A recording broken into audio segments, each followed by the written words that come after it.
On a quiet June evening in 1989, a nurse named Cindy James was found dead in a suburban yard near an abandoned house. She was hogtied, her hands and feet bound behind her back, a black nylon stocking wrapped tightly around her throat. She had been missing for 2 weeks. The police ruled it a suicide. But what kind of woman kills herself like that? This is Crime Stands Still Deep Cuts. I'm your host, Carrie Drobin, and this is The Ties That Kill. Cindy James, a 40-year-old nurse and former wife of a psychiatrist, lived in Richmond, British Columbia. In a neighborhood with trim lawns, modest homes, the kind of place where everyone nods as they pass, where people notice when something or someone seems off. Neighbors describe Cindy as lovely. Just an aside, I really hate that word. It describes nothing. It's like empty calories and can sometimes, oftentimes, I would argue, be misconstrued as sarcasm. But nonetheless, that's what they said about her. Lovely, polite, private. Not the kind of person, though, that would join block parties or anything. You'd see her walking her dog. Perfect posture, like a ballet dancer. I don't know about you, but posture wouldn't be the first thing I'd want to be remembered for. I mean, that's a pretty odd artifact, don't you think? Another neighbor had this to say about her. At first, we thought she was just quiet. But then there were the police, always showing up at night, flashing lights. She said someone was stalking her, said they cut her phone lines, left notes. All right, that would freak me out as a neighbor. I mean, don't you wonder how or why they knew those details? Another neighbor said, "We heard screaming once, middle of the night. My husband went to the window and saw her front light had been smashed. Again. But we never saw anyone else. Just Cindy, crying on her front step." Okay. So if I saw that, I'd be a good neighbor and ask her what happened. I mean, if she's outside on her front step, she's not wanting to be private at that point, right? I mean, anything is fair game in the open. And here's another curious fact. How come police never interviewed the neighbors? Maybe they saw something? I mean, in this quaint, well-groomed neighborhood? I mean, this is like a Cabot's Cove cozy mystery series. The neighbors did notice things. She started looking thinner, one said. Nervous. Wouldn't meet your eye anymore. Always watching the shadows. You could feel her slipping away from the world. Some people said she was making it all up. But I don't know. You can't fake that kind of fear. Cindy James was both mystery and warning to her neighbor. A woman caught in something no one else could see and no one else could stop. And whether they believed her or not, they all remembered the same thing. She was scared, and she seemed fragile.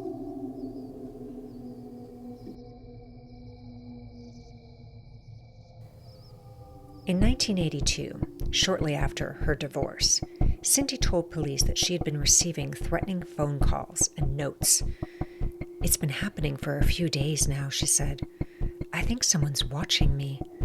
Breathing at first, then whispers, then threats. "He knows where I live.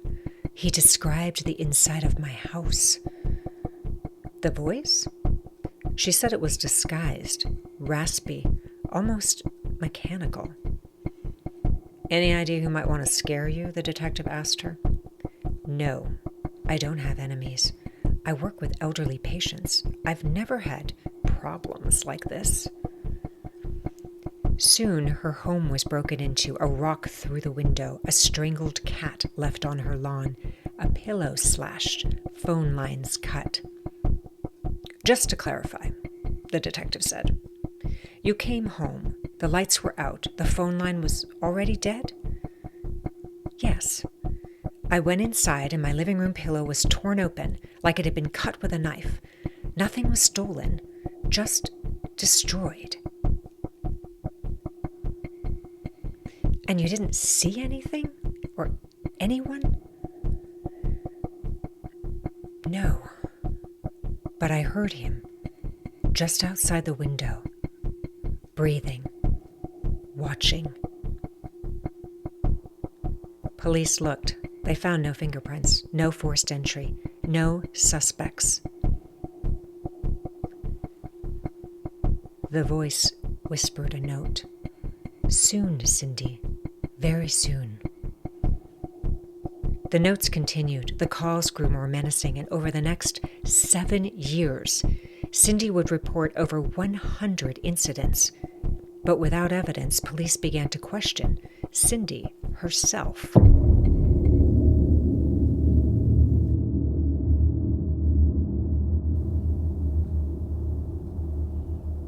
The pattern of attacks got more and more bizarre.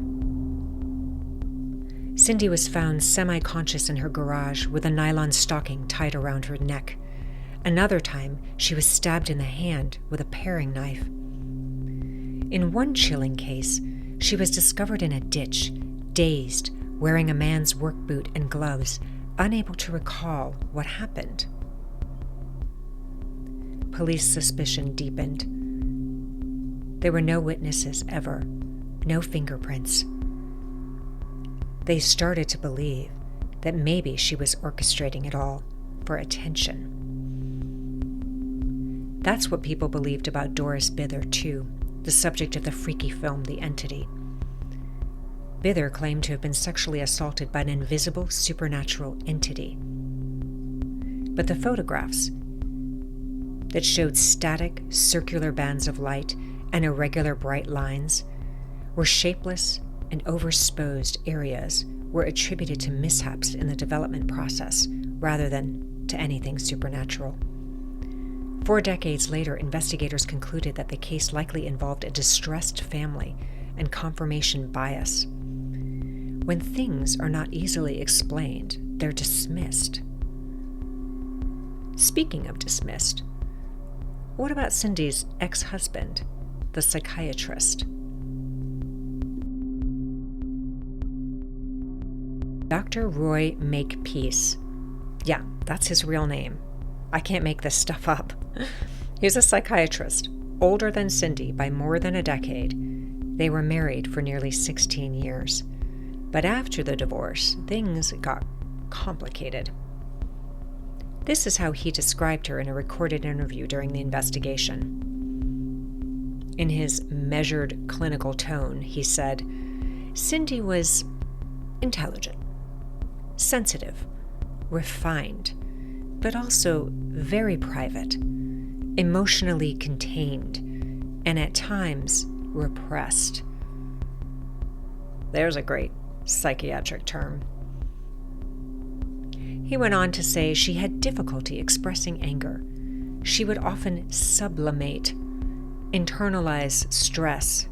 She became more anxious in the final years of our marriage, paranoid, I would say. She believed someone was watching her, listening, even in our home. After we separated, she began calling me late at night, breathing heavily, whispering. Cindy accused him of being involved in her stalking. He denied it. She recorded a call, someone whispering threats in a distorted voice, and she gave the tape to police.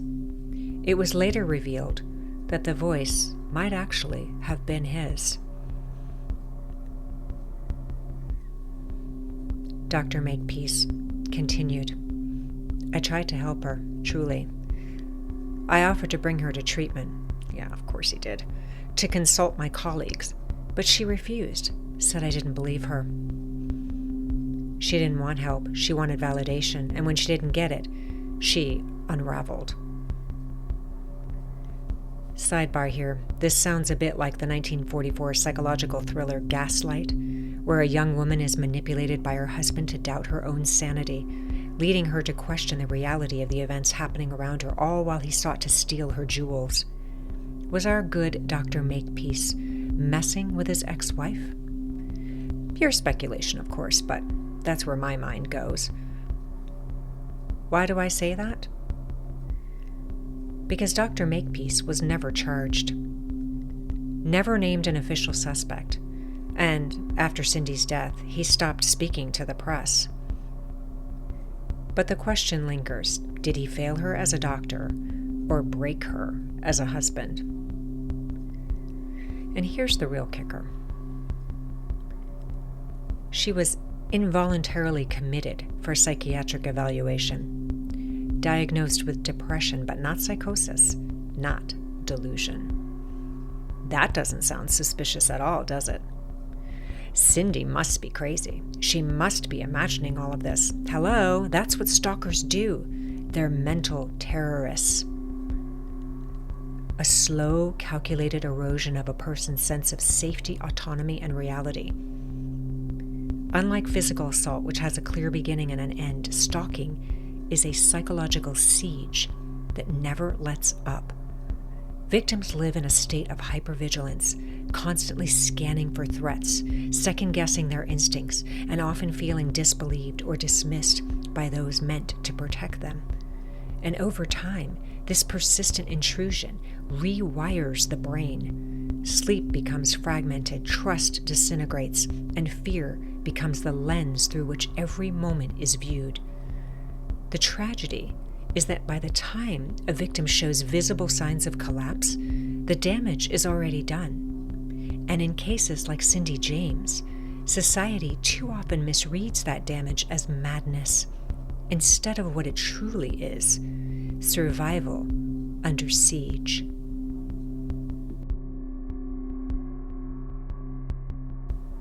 The attacks continued. Over the next 7 years, Cindy reported more and more of them.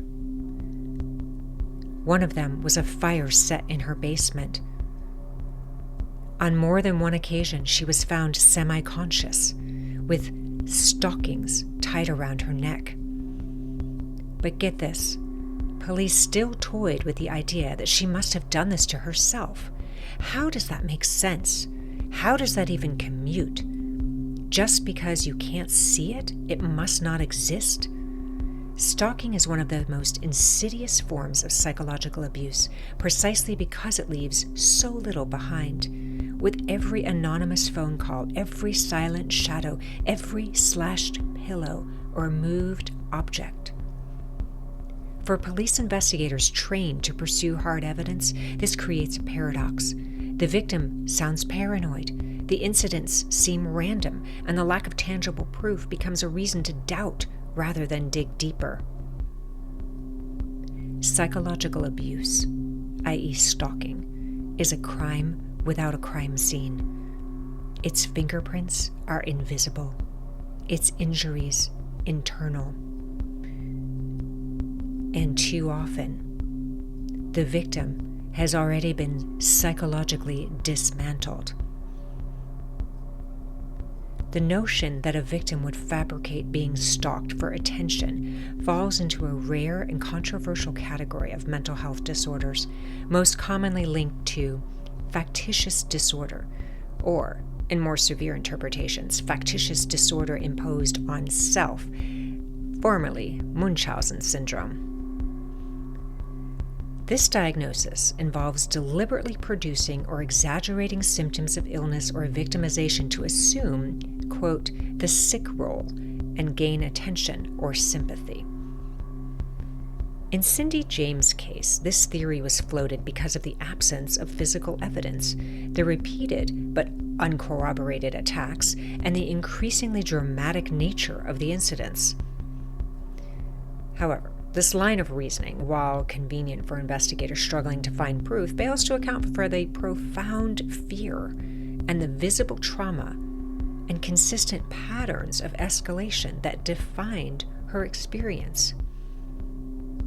Diagnosing Cindy as a manipulator rather than a survivor effectively silenced her and redirected the investigation away from possible perpetrators. It also reflects a deeper bias. When women's trauma can't be measured, it's too often dismissed as fiction.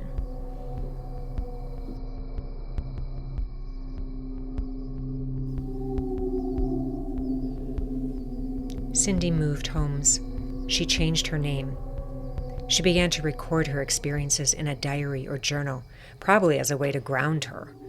And she hired a PI, Ozzy Caban. I wasn't home, Cindy informed her PI. The back window shattered, kitchen knives all pulled out, arranged in a circle on the floor. Did you call the police? Her PI asked. They think I did it. Again. Said there's no sign of forced entry, no footprints, just too tidy to be a real break-in. The PI noted that the glass fell outward. Someone broke in from the inside, or staged it that way.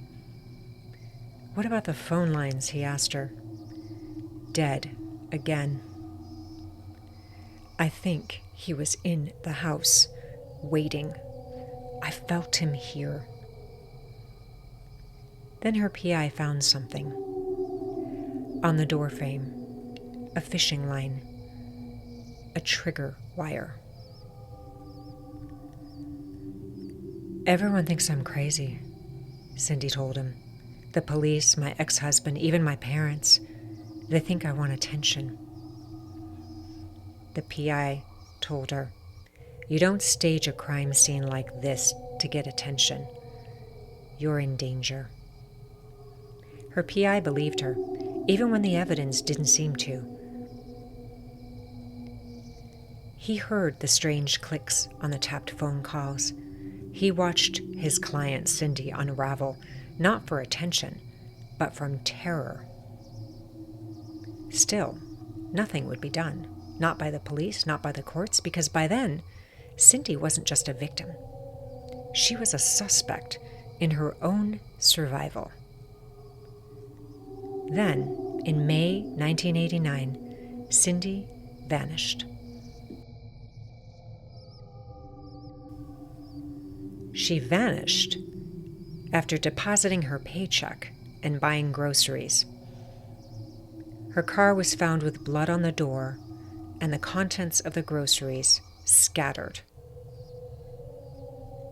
Items were strewn across the pavement like breadcrumbs.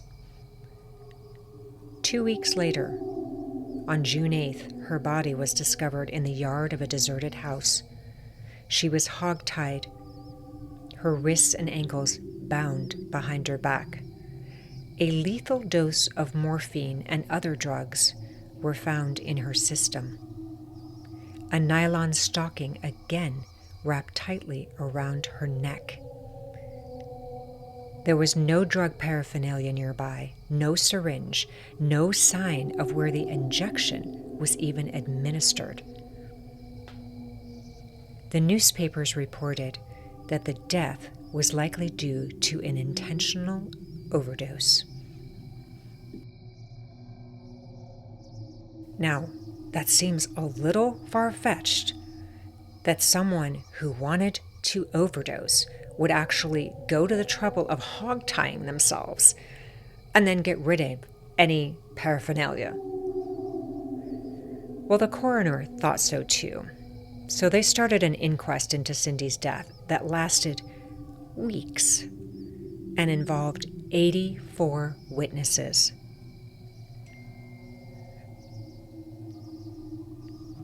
It's 1990. The courtroom is crowded.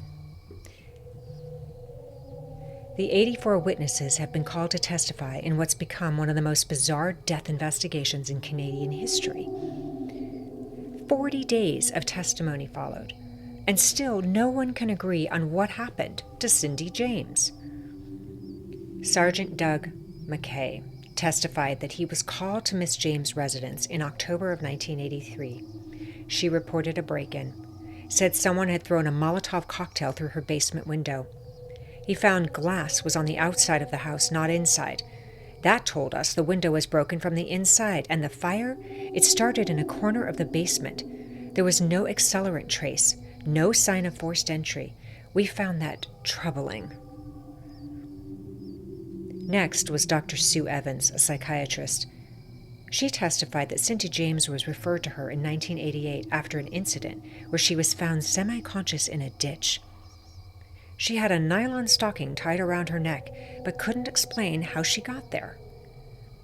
The coroner asked her, "In your professional opinion, was Miss James experiencing delusions?" Dr. Evans: "No. She was depressed, yes, but not psychotic. Her fear, it felt very real to her. That doesn't mean it wasn't real." Then came her private investigator, Ozzy Caban. He testified, "I saw the phone lines had been cut clean right near the pole. I heard whispering like voices on her tapped line. When I arrived once, the house was locked up tight, but her dog was cowering, and the lights were smashed. She was terrified. I believed her." But Cindy's own words painted a darker picture. Her diary entries read aloud in court cast long shadows. "They say I'm doing this to myself. I don't remember. I think my best option is suicide, but I want someone to stop me. They don't believe me. I know what's happening is real, but maybe I'm not."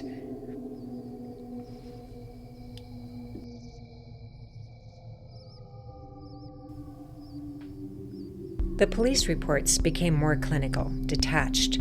Phrases like, "no sign of forced entry," "victim appears disoriented," "possible self-inflicted incident." Behind closed doors, they were saying what no one wanted to say out loud. What if she's doing this to herself? Cindy's friends watched her shrink. She stopped attending book clubs, walked with her eyes down, cut her hair, lost weight, lost laughter. She started buying multiple locks, then hiding the keys. She slept with the lights on and the phone off the hook. Meanwhile, the media circled like buzzards. Headlines read, "Nurse claims bizarre attacks." Then later, "Woman found bound and gagged again." The tone shifted from sympathy to skepticism to mockery. Even the police spokesman called it unprecedented, but not in a good way.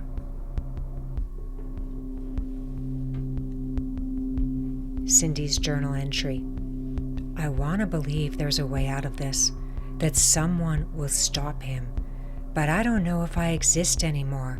I think I've already disappeared." She told her parents that she thought someone was injecting her in her sleep. The toxicology reports found sedatives in her system, but no puncture marks, no syringes. She begged the police to post a guard outside her home. They posted one, once. No incidents occurred that night, so they left. Cindy wrote, "I think someone is going to kill me." Police called it attention-seeking. Two realities: Cindy's, filled with terror, shadows, and silence, and the police, filled with doubt, policy, and paperwork. And somewhere in between, Cindy James was dying.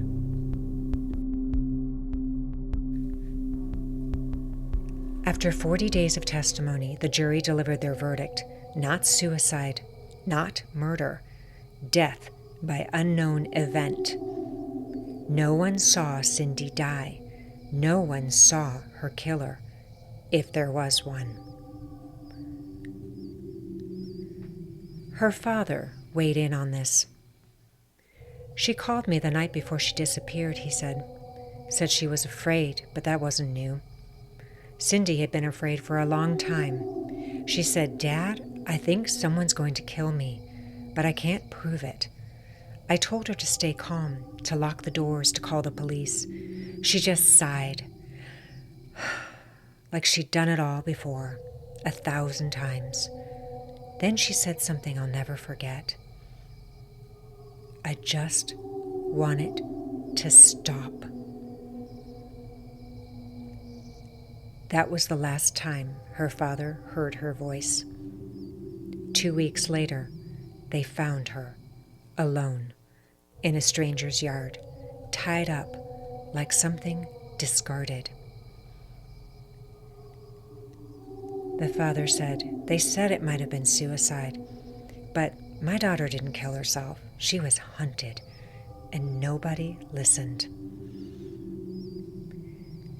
They say trauma echoes in the silence that it leaves behind. For Cindy James, that silence still hasn't broken. We call these cases cold, but what we really mean is that the system stopped burning for them. That somewhere, someone decided it was easier to label a woman unstable than to believe she was being hunted. Cindy James was not a ghost. She was a daughter, a nurse, a woman who begged to be heard. If fear leaves no fingerprints, does that mean it's not real? And who decides who gets to be believed? If Cindy James's experiences had happened in 2025, several advancements in technology, trauma-informed policing, and public awareness around stalking and coercive control might have dramatically changed the trajectory of her case, and perhaps even saved her life. Today, we have far more sophisticated surveillance and forensic tools. Doorbell cameras, motion-triggered security systems, smartphone tracking apps. All of that could have documented the incidents that Cindy described in real time. Voice analysis, digital forensics might have identified the anonymous caller or confirmed whether the threatening voicemails were fabricated or not. Police could have used geofencing or digital footprint tracing to monitor who was near her home when incidents occurred. And more importantly, law enforcement in 2025 has greater access to trauma-informed training. Officers are taught to recognize the psychological effects of stalking, like hypervigilance, disassociation, or inconsistent memory, not as signs of fabrication, but as evidence of prolonged psychological trauma. Today, coercive control laws, especially in countries like the UK and Australia, recognize that psychological abuse doesn't require bruises to be criminal. These laws create a framework for building cases based on patterns, not isolated incidents. In 2025, Cindy may have also found more institutional support, access to anti-stalking advocates, legal protections like restraining orders that actually have teeth, and mental health professionals trained to believe and protect, not pathologize, women in distress. She might have had a community that asked, not, is she making this up, but what if she's telling the truth? This has been Crime Stands Still Deep Cuts. Until next time, stay aware, stay safe, and stay with us.